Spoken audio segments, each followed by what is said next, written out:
Hello, everyone, and welcome to Whale FM Makersplace Edition.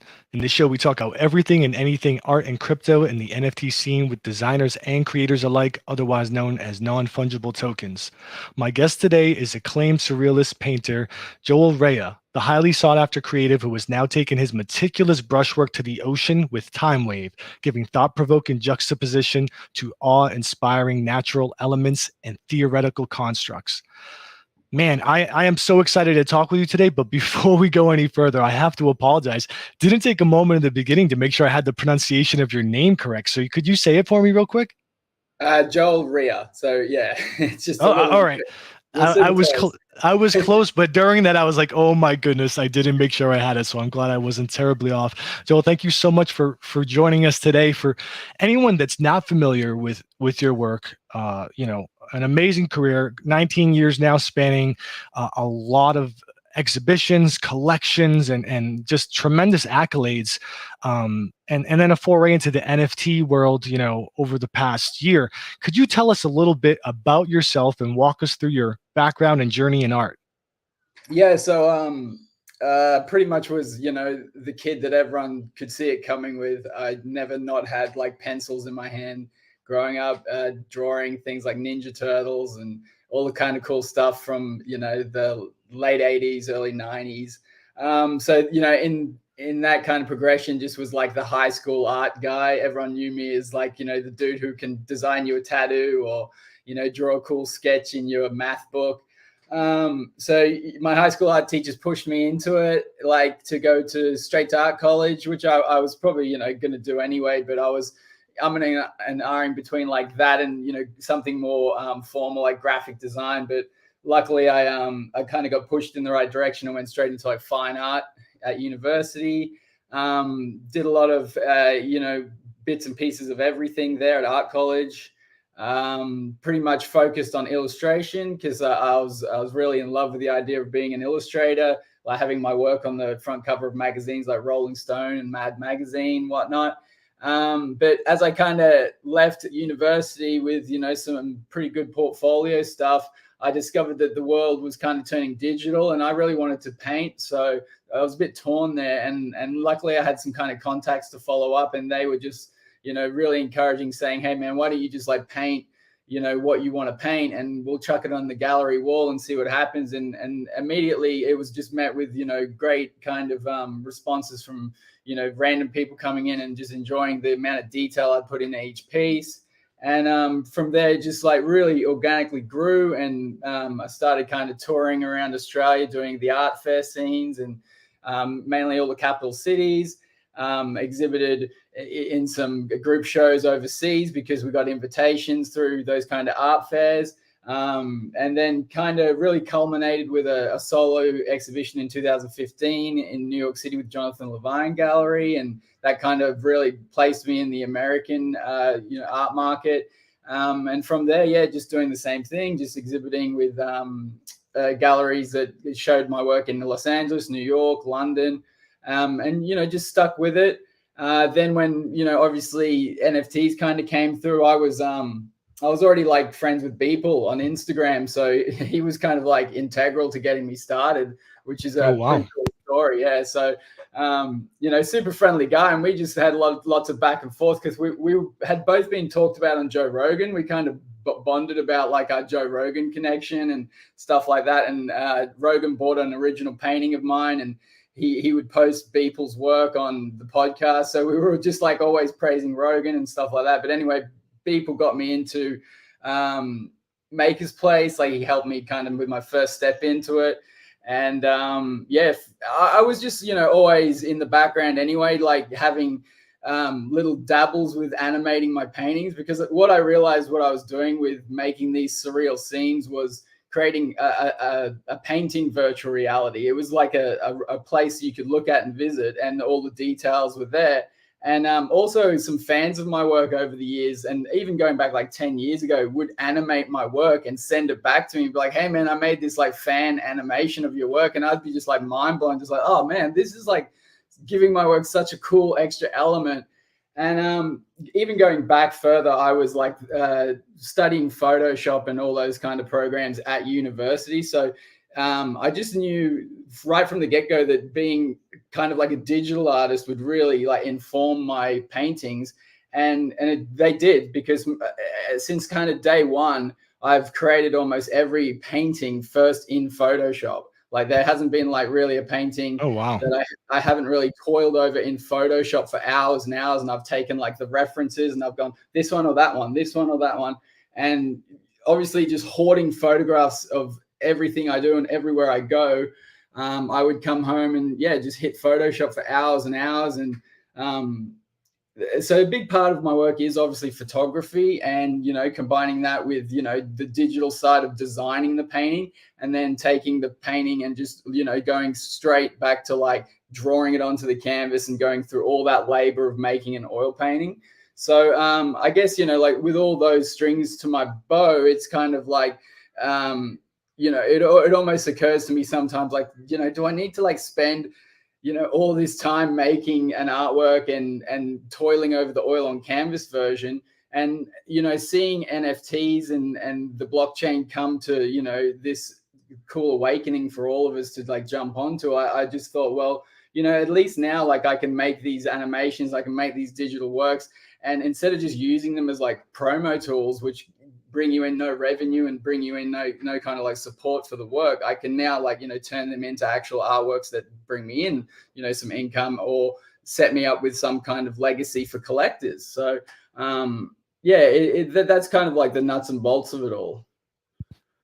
Well, thank you. I think you skipped to 2015 as where things really came to a head and propelled you forward. But, in looking up information about you, I see lots of accolades from your first show in 2005 onward, right? So awards started hitting then.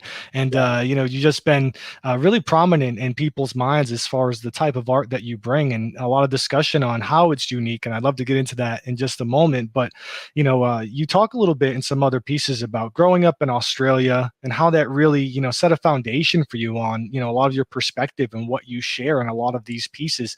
Talk to me a little bit about that foundation and how you think that was, that became such a recurring theme in what you do.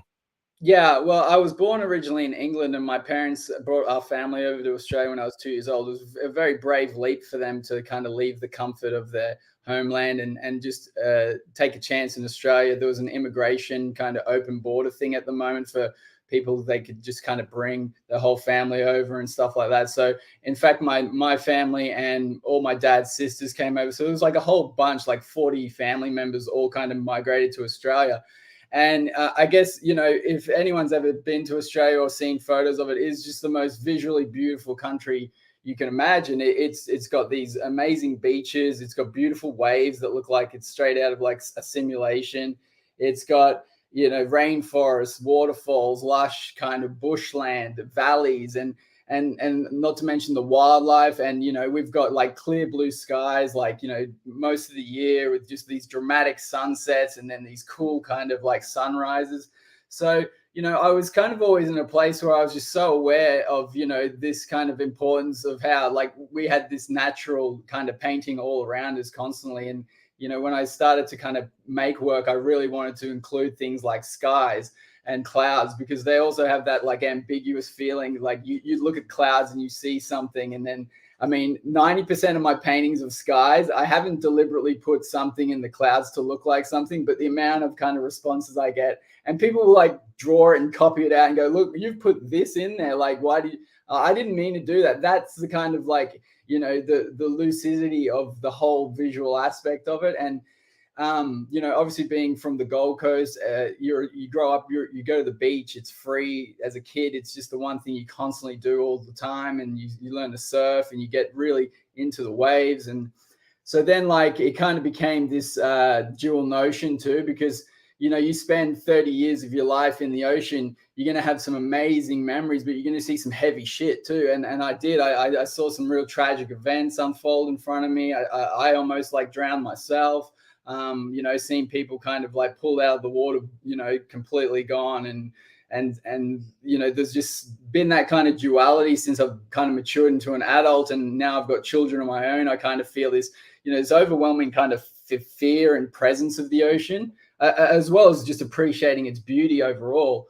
And, like, there's nothing I love more than just like, the feeling of a barrel coming over you and you're in this like little green room for like a microsecond and then you just crash. And so yeah, that kind of is, the most of the basis of my work around the waves and the clouds, and then bringing in animals. I was really fortunate. I live near a theme park where they have all these really cool tigers, and a couple of times a day they'll just bring them all out to this kind of courtyard where you can photograph them. They throw like a chicken drumstick in the end. The tiger will just like do this awesome like leap towards you, and you just, like, you're like, how can I not paint this? Like these Bengal tigers are like 20 meters away from me, and they're just like, I'm photographing them. I can get like every bit of detail of them. Like, yeah, the one in High Hopes particularly, like that's it. That's, a Bengal tiger trying to catch a chicken drumstick. And obviously that's the painting Joe Rogan bought. And, so when I was making that painting, I actually just listened to Elon Musk's podcast with Joe Rogan, and he was talking about, artificial technology, artificial intelligence and technology and all this kind of things. And as I'm making the work, I'm just like, man, this would be such a cool painting if Joe Rogan bought it. And, not thinking much of it, but I knew Joe Rogan was a follower of mine on Instagram. He had actually written to me a couple of times, just complimenting my work. And it would blow my mind. I'd be like, showing my wife, going, man, Joe Rogan's like hitting me up again in the DMs. And we're just like, you kind of get a bit nervous because, he's such a like big figure, and you just like, oh, what do I say back? And I just like play it cool. And I'd listened to some podcasts about Joe Rogan. He wanted to be an actual artist. Like, he was good at drawing and he had the ability. And I looked up some of his work when he was 18, and it was pretty cool. So I just say to him, oh man, I saw you like this sketch of yours and back and forth. Anyway, I put like, this kind of mental vibe out there. I released the painting on Instagram, and then Joe Rogan hits me up in the DMs and is like, is that Tiger Rocket painting still available? And I'm just like, holy shit. Like, the universe is just so weird like that. And next thing you know, like 2 weeks later, I'm in his podcast studio and I'm meeting him and delivering the painting.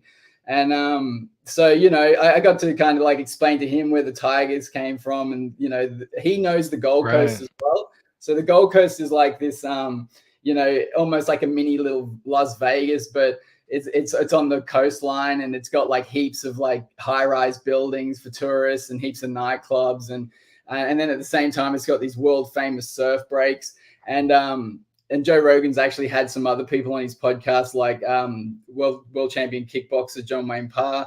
He's a guy I know personally, and he's been on the podcast. So Joe knows about the Gold Coast, which is kind of weird. And when he was like, when he must have seen the painting and then like thought, oh, I got to like hit that guy up to buy it. And in between, like, that time, I'm listening to his podcast, and he mentions like, oh, wouldn't it be cool to like, just move to the Gold Coast? And I'm like, what is going on? And he was talking to this guy, Brendan Schaub, who's another MMA dude. And he said something like, oh, have you ever wanted to like paint something? And Brendan Schaub goes, no, because I don't suck. And I'm like, like, man, Sharp, I hate you, dude. Like, oh my God. And I'm just feeling all these like vibes, And then anyway, when he hits me up, I'm like, oh, it all makes sense. Like, he looked me up, like he's got the Gold Coast on his brain. So anyway, back to, Australia. The art scene is a bit, it's a bit difficult to break. Commercially, I did fine, but like community wise, it's quite anorexic. There's either like this real appreciation for like dead or nearly dying artists. And then, there's obviously the cool kind of underground scene, like tattoo art and illustration, all this thing. But then kind of like in the middle ground where I was sitting for like a decade of my career, it was just really like acidic. Like I would obviously like, get along with other painters and make cool friends. But I just really felt like there was this, and there still is, a bit of hierarchy going on, and a bit of kind of like, unless, you've got the kind of nod from certain curators or art dealers, you're just null and void. And that was the total opposite with kind of merging into the American art scene. I found that was just the American art scene just seemed like, hey, come as you are. And if you bring like A game, you're part of the A game. And so I was just like, hell yeah, I'll just like, double down on where the love is. And, unfortunately, I think that the Australian art scene is it's just always like about 10 years behind. And I think that'll be the same for NFTs and, appreciating what the blockchain actually gives you. And, and just in terms of like having certain public exhibitions that celebrate, that kind of thing. So when, crypto art and everything kind of exploded, I was like primed and ready. I was like, well, this is what I've been waiting for all my life, because my work has been, stolen constantly on the internet. People have added filters and republished it and bastardized it and just completely shit all over it. And I'm cool with that. I understand like a fan's need to like want to like take your work and then like put a filter, a sepia tone filter on it, and then like post it on Instagram and go, oh, I love this JOEL REA painting. And at the same time, you're like, that ain't my painting anymore. Like that's just not what I authored. So, when the blockchain, gave us this ability to just like stamp our brand and just say, hey, this is it. This is what I intend to exist in the digital world. This is how I want it to look for the next thousands of years. This was just such an appealing idea to me, and it just made total sense. And then at the same time, having stuff that's really fair and supportive, like, inbuilt commissions and all that. I mean, in Australia, we've just had to really like fight our asses off to just have basically the right to 5% commission if your work is sold twice since 2010. So this copyright agency, you have to kind of be a part of them. And luckily now they've got the legal ability to like, put these kind of lawsuits towards people who use your work without copyright, who resell it without notifying you. But so for the first like 10 years of my career, that I was just completely ripped off left, right, and center. And luckily now in Australia, we have that copyright agency law, and they have this huge like $180,000 fine for anyone who infringes it. And I see like this with the blockchain and NFTs, like I'm completely, obviously protected, because you can see who minted it. You can see it's me. It's all, established through the magic of the blockchain. Wow, amazing context, and it all kind of pulls it together, and it really has it make sense. It's interesting because people talk so often about NFTs providing this opportunity for creatives, no matter where you are. There's no social construct, so to speak, right? I'm sure that there's some stuff that becomes levels and iterations and challenges, but the traditional art world, the hierarchy and the gatekeepers can be circumvented. And Yeah. we hear that a lot from independent artists that are starting and looking at the traditional art world and saying, hey, I can't get into those circles, so this is my way.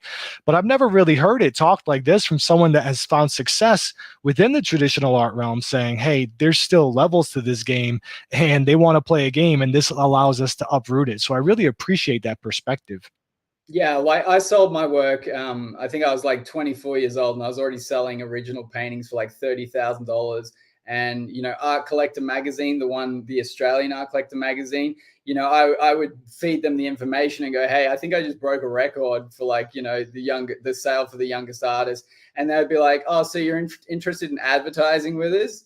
And I'd be like, oh, okay, but how do I get one of those like fancy write-ups like you give all these guys? And it was like, blank. And I'd kind of look into the magazine and be like, oh, it's because they're with this art dealer, and this art dealer's, he's paying for this kind of stuff, there's all backdoor deals. And it's the same with, a lot of kind of curators who choose what work goes into what museum. I mean, half of it is just totally compromised by, their peer group, their nepotism towards, who they want to choose. And also because it's in Australia, it's kind of fragile landscape. You get this kind of like, people just latching onto the strongest, bird, so to say. And then the pigeon that doesn't get fed obviously is the one that just has to fly away and die. But, I just always knew that, like, because I had that immediate response with my work selling, and, people just wouldn't really care where and how they came across it. They were just really into, following my journey, and they liked my, my surreal repertoire of like using dogs and waves and flying things, and the businessman and the hoodie guy, which is like the dual modes of myself. I just stuck with it, and I get around that anyway. And I think, what was the biggest blessing in my life was Instagram and social media, because, once I became like, Instagram famous and started getting like hundreds and thousands of followers, like I could just sell everything if I wanted to anyway, with or without a gallery. And it gave me great negotiating power to kind of choose where I wanted to exhibit my work and how I wanted to do things. And, I would say, that's just there's going to be two sides of that kind of fine art world. There's artists that know that if they do that to their art dealer or their gallery, they're going to compromise the relationship because the gallery or the dealer can't control them. And I don't mean in the sense of like control, their whole career, but Right. I felt it because when I kind of was in my initial stages of my career, I was in an artist run gallery, and that would always be kind of like, the fine line, because you would build up another artist and you would support the heck out of them. And then they would be like, oh, I just got an invitation to exhibit at this other gallery. And you'd be like, but we've done so much for you, So, I mean, I can see both sides of the fence. I got complete empathy for, gallery owners and businesses. And if anything, I'm on their side. I'm here to like, raise all boats at the same time.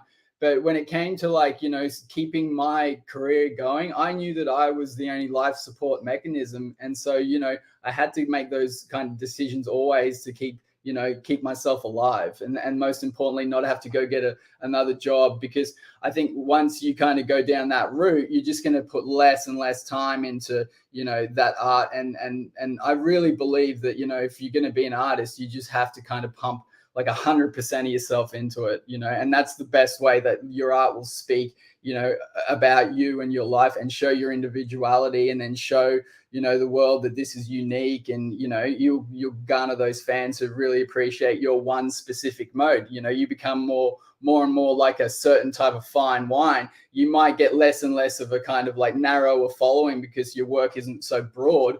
And I've been also, in that position where galleries would want me to paint, work that was more broad, like that was more safe, that was more kind of accessible.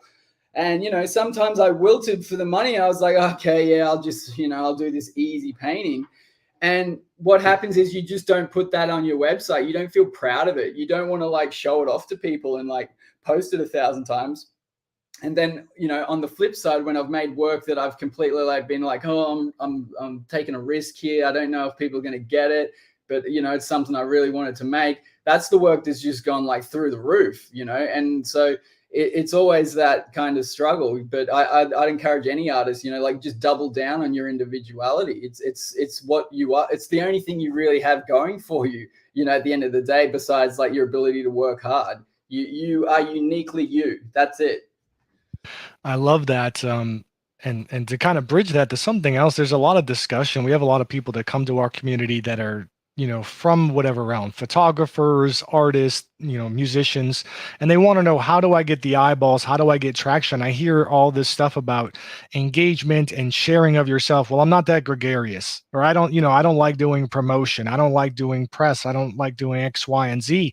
And what we like to talk about is, sharing yourself can be a lot of different things. It doesn't have to be you're speaking all the time, but having authenticity in what you create and really sharing that way is one of the best ways, and just putting that out there, right? This is authentically me in whatever way that is.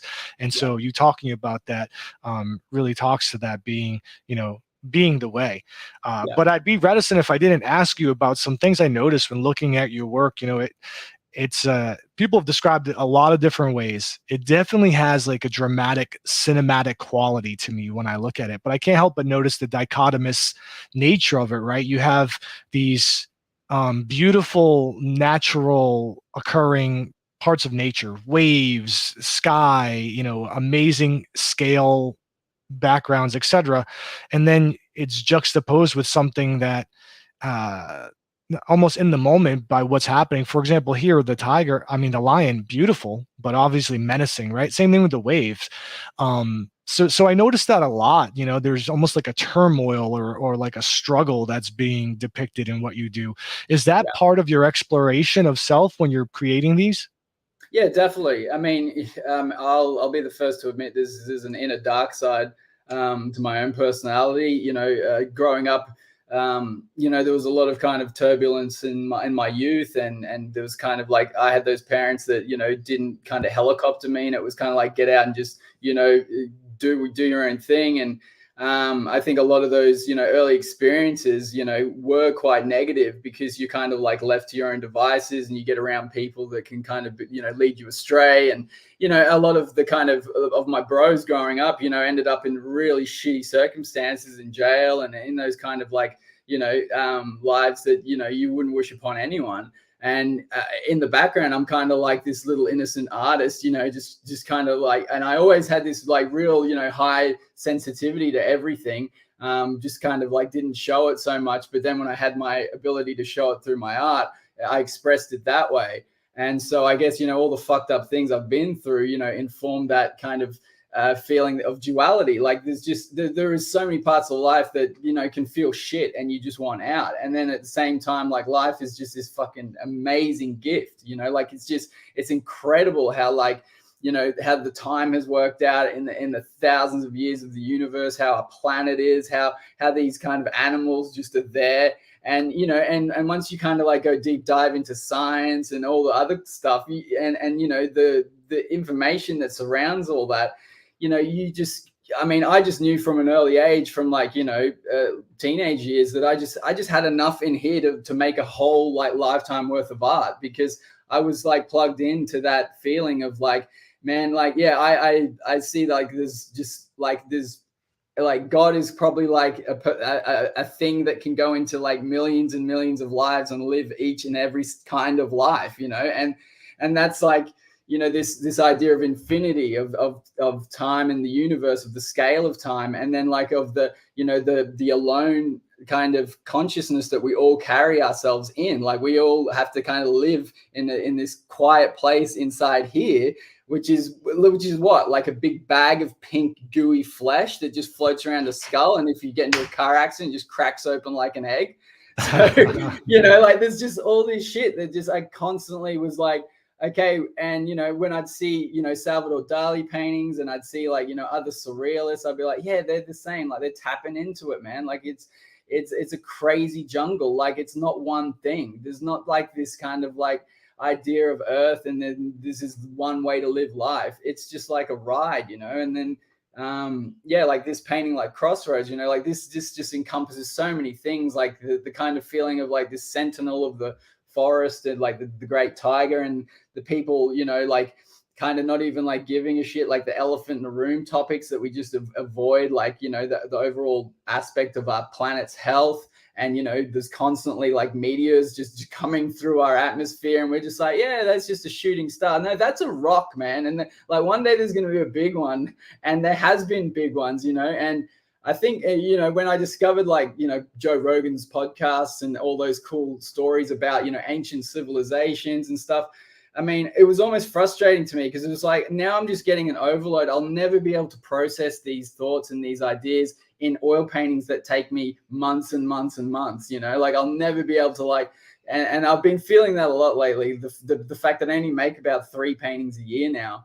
And due to the scale and time of the work, I'm just at this creative bottleneck. So luckily with, digital art and NFTs now, I can really kind of ramp that up in a way where I'm not going to, make a profusive amount of work.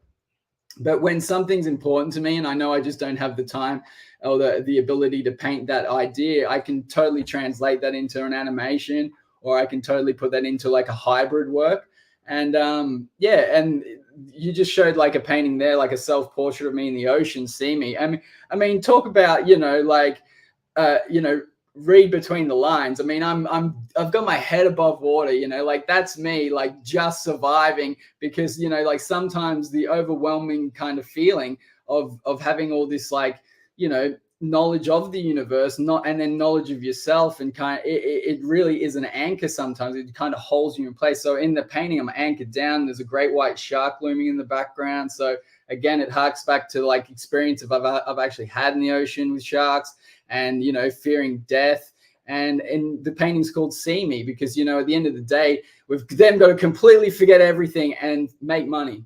And man, that just like kind of kills so much good art, like so it's about this kind of like putting this golden halo around you and just smile, just so everyone thinks you're perfect. And then Instagram for me was this cool realization that like, oh, I can show like millions of people my work, but then at the same time it's this vacuous like place where you just see perfection in everyone's life.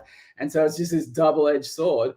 But if I could offer any like advice to other young artists, it's like if you're fucked up and you're also like contemplating an art career, that's perfect. Like just like believe me, like it works. You can put all that shit into your art and somehow it'll work out.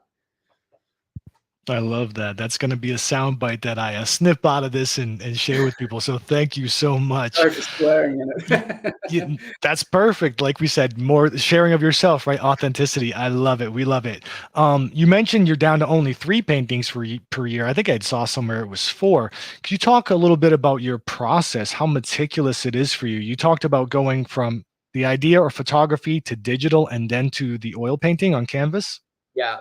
So I just pretty much feel naked without a camera everywhere I go. So it's lucky that these iPhones now, have really just got sick cameras in them, because before that it would be like, little pocket rocket cameras or even SLRs. But I just, I just feel really vulnerable if I kind of go somewhere and I see a sky, or I see a shadow on a building, or I see like a dog coming down the street and I don't photograph it. So I've just, like, for the last, 19 years of my career, I've just photographed like every day, just whatever I can. And just kind of like, I've got into arguments with people like, what are you doing and in public places and all that kind of stuff. But I've also, like, traveled to really exotic places just for the idea of, photographing a certain wave that is just like ridiculously different.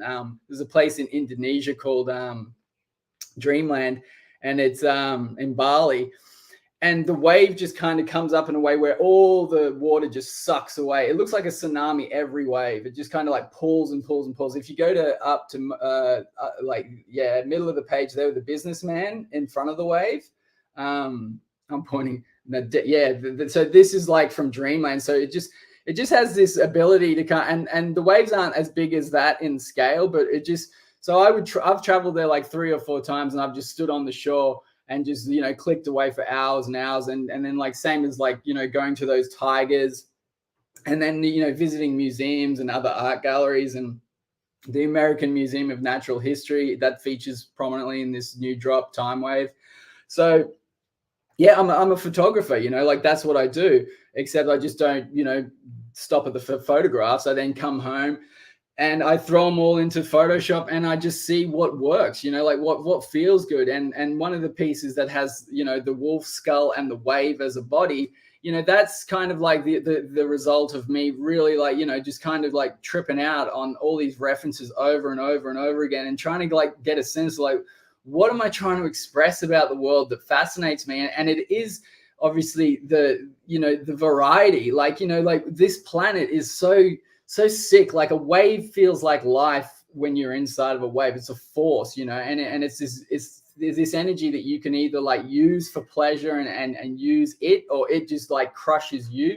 And then at the same time, you've got like the wolf, and that's just an amazing like story too, because every dog that we've got down to like these little mini chihuahuas came from this savage big ass wolf, and we kind of genetically engineered them this way by selective breeding.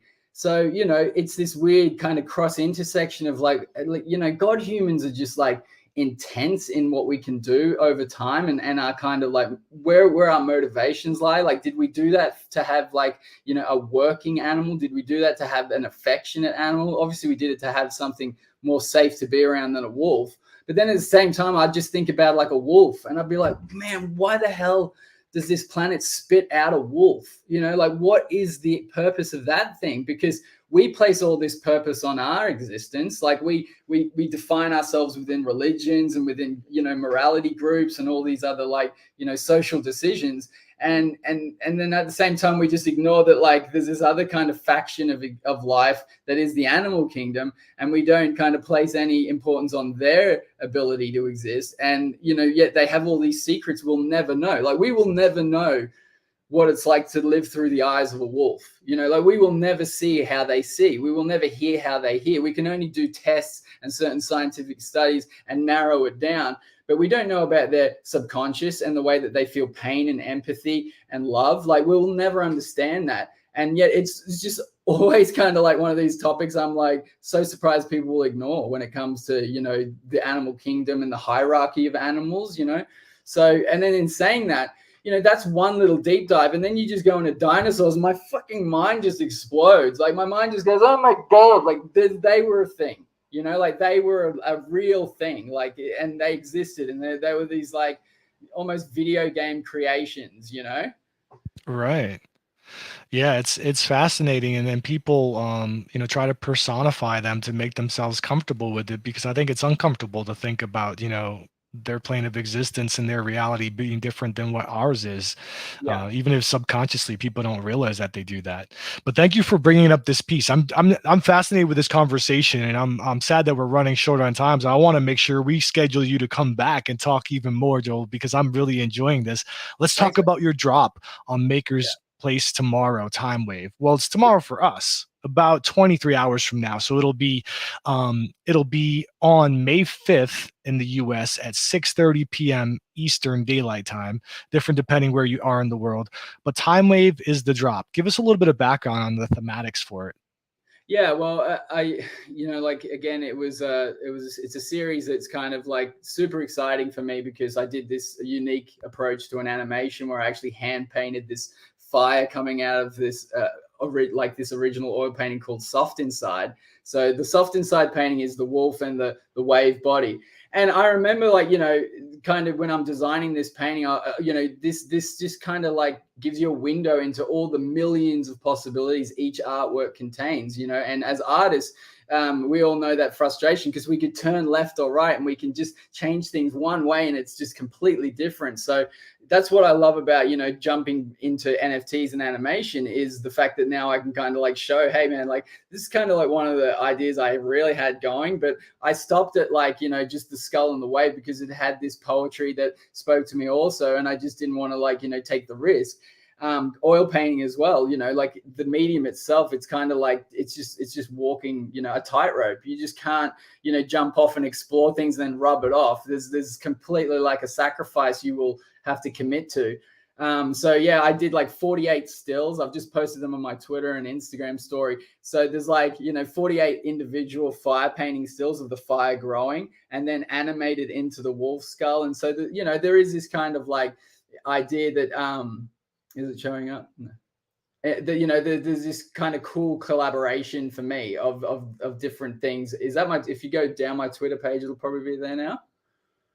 Yeah, keep going. There it is. Yeah, so 48 stills there. And so you can see the progress of the fire and, the animation really just brings it alive. And it's also like the first piece where I actually played guitar on it because I'm a really like enthusiastic guitar player. I'm not a professional musician per se, but I've just loved guitar. I've loved music. I love heavy metal. I love rock and roll. I love all kinds of music, actually. I'm just lucky enough that I've got that really broad taste where anything will kind of like soothe me depending on the mood.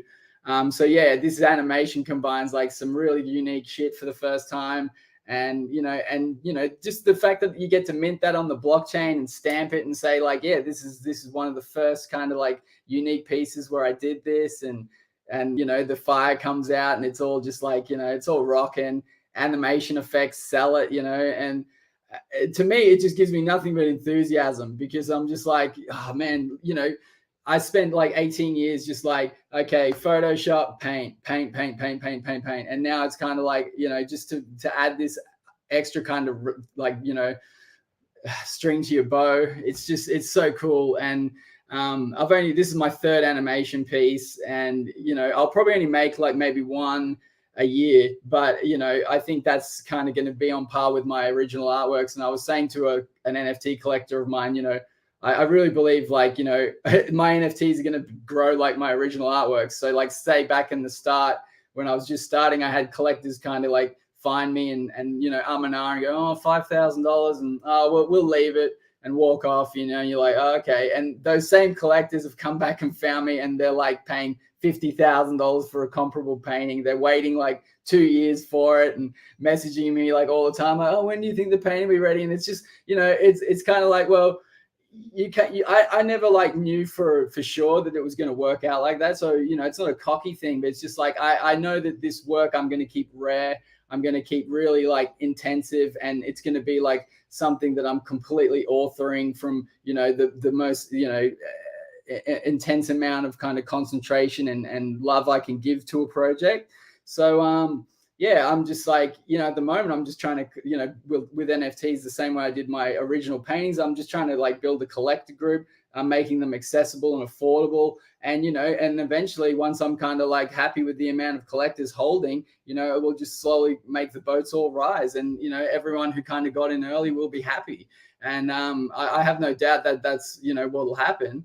And I'm a very patient man, obviously well, to make, 2 or to 3 make a pieces a year, you definitely are, for sure. And it's with meticulous thought process. I had a quick question for you on this. I know you say you take things to digital and then to the canvas. Is this iterations of the digital, or is this like a stop motion of the painting, or is it a combination of? So it's a combination. So the original oil painting is the wolf and the wolf skull and the wave that you see there. So then what I did was a couple of tests, where I took prints of the painting and I added the fire.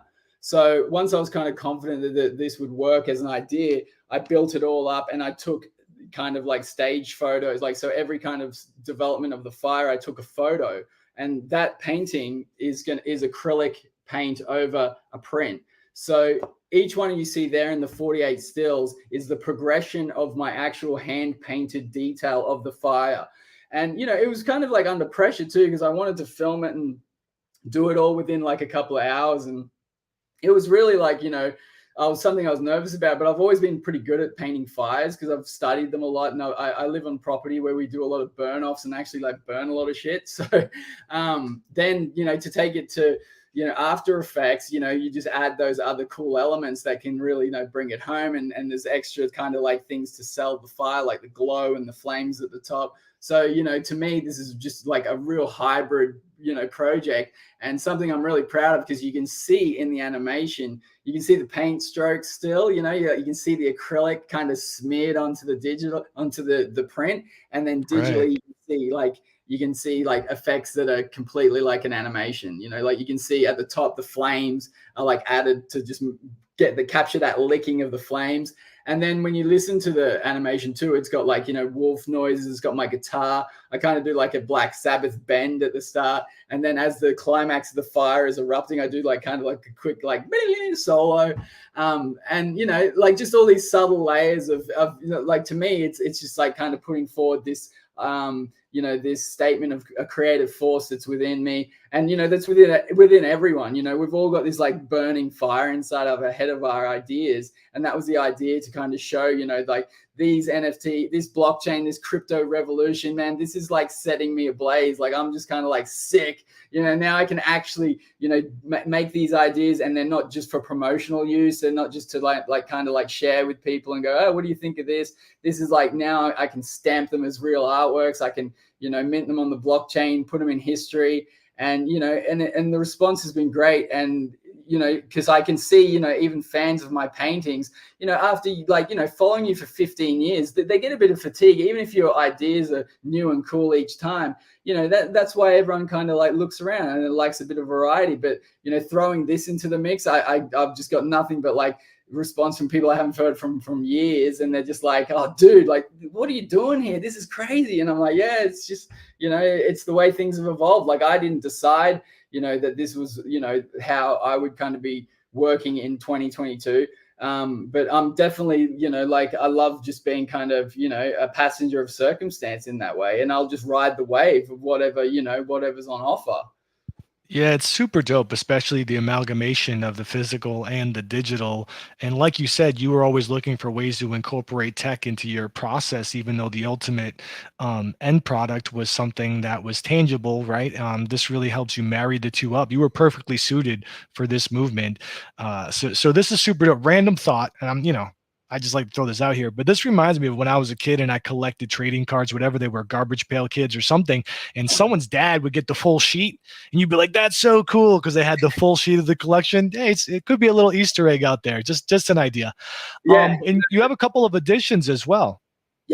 Yeah, so that's the patient one. That's a hybrid mix. So that's one of those ideas where like I wanted to bring it to life, but I haven't painted that as a full oil on canvas. But the background sky is oil on canvas, so it's cool for me to kind of like put that background element that I painted from other paintings and then transpose them into a new idea and put it out there.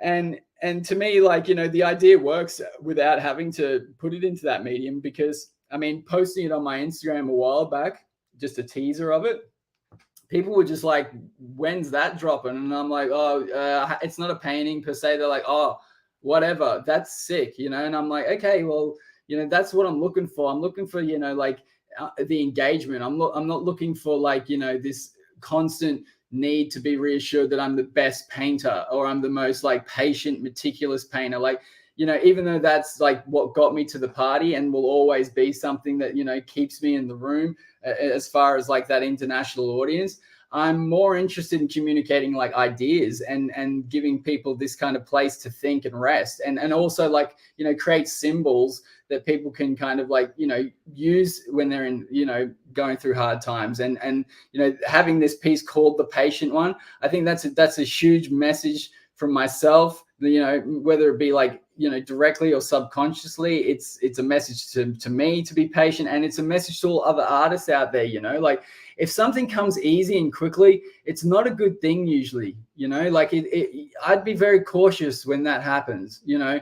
And so I get to kind of present the image and the text, and kind of, you know, that's complete to me. I'm totally happy with that. And then, you know, making it an edition of only 5 and that's it, man, that's pretty rare, you know, like that's a unique small set of artwork, and then that's it, you know, 5 people are going to get to own it, and that's it. And, you know, I've also done an edition of a major oil painting, which is called Echo Repeat. That's the one that's based on my visit to the American Museum of Natural History. So same thing, you know, 5 editions only. And, you know, that to me feels like I'm paying homage to an artwork which is very unique and, you know, limited.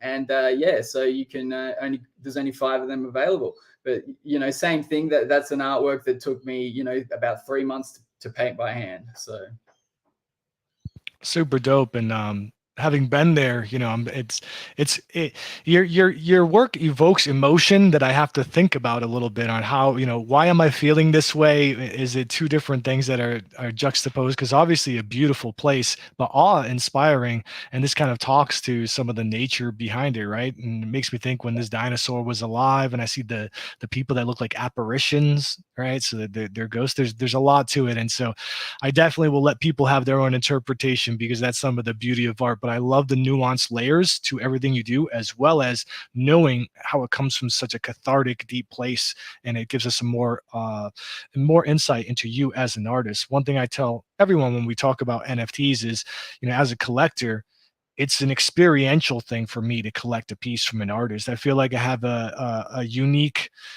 moments with that artist, and sharing some kind of bonding on what their messaging was, and me trying to flag and signal that, you know, I appreciate it. And so you know, you sharing so much of yourself in the artwork is definitely appreciated from the people receiving it. yeah, thanks, man.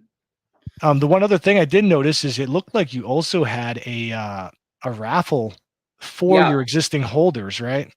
Yeah, so that's you know, it's worked out in the past. I've had people, you know, buy for $1 and flip for like $1,700 and stuff like that. So there's going to be 10 of the original soft inside painting as a raffle. I think it's really important to kind of, you know, give your collectors and holders something to, you know, get excited about in terms of like winning something. I mean, $1 is pretty much, you know, getting it for free. And yeah, like I said, you know, the economics of it work out anyway over time. And I completely like have been, you know, the type of person over the last year to try and bring as many people into the space as possible, to try and get them, you know, into the idea of your crypto wallets and having your NFTs and collecting NFTs, and, you know, just for legacy's sake, you know, in 20 years time to just brag and say, oh, I was doing this back in 2021, you know, like that's going to hold some relevance, you know, like, and I think, you know, the more ways you can do that as an artist, the better. Whilst keeping it obviously rare and limited. But, you know, the animation one of one is based off this painting. So it's good to kind of like split them into 2 so people can see, you know, that's the one of one now. That's become like, you know, his crypto blockchain version of this idea. His enthusiasm is the idea of it, like, you know, blowing his mind. And I got to say, you know, like the looking around and seeing all this art, you know, this kind of stuff like the animated stuff and the digital paintings, and man, it is so freaking humbling. I'm just blown away by the talent, and in the last year, I've also just been like completely immersed in meeting these artists, or like just, you know, sending them a DM and letting them know like, fuck, you're blowing my mind.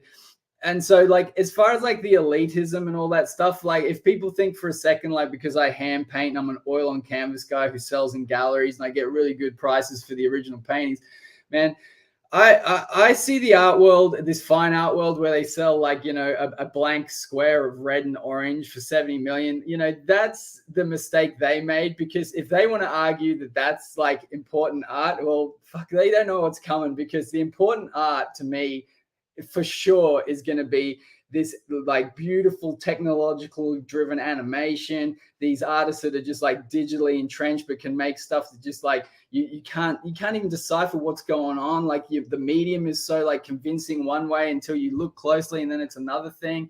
So to me, like, you know, these animators and digital artists are like gods amongst insects, man. Because I've like been in, you know, exhibitions where my painting that took 5 months hangs next to some bleh, and you know, I see like the bleh winning an art award, and I'm like, yeah, I get it, you know, but there's all these like strings attached, you know, like there's this kind of like I said, elitism, and there's all this kind of like financial nonsense.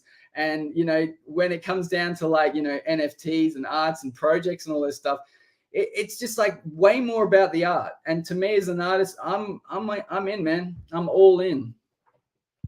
I definitely love that. And I think your enthusiasm and your genuine nature definitely shines through in speaking with you. So I'm sure a lot of the people that would win that raffle now are absolute diamond hands. No flipping will occur for anyone that's checking this interview for sure. Joel, thank you so much for joining us today and giving us a little bit more context on the drop tomorrow on Makersplace. Again, Time Wave, an amazing extension of your work, and a really incredible hybrid piece, right? Physical and digital with animation. I might drop us out, come back in with just the piece so they can hear your amazing rock riffs. Now that I heard it's you on guitar, I want to let everyone hear that. But again, thank you so much for spending some time with us this morning for you, this evening for us, and we look forward to the drop tomorrow. Thanks so much, man. Appreciate everything. Have a good one. You too.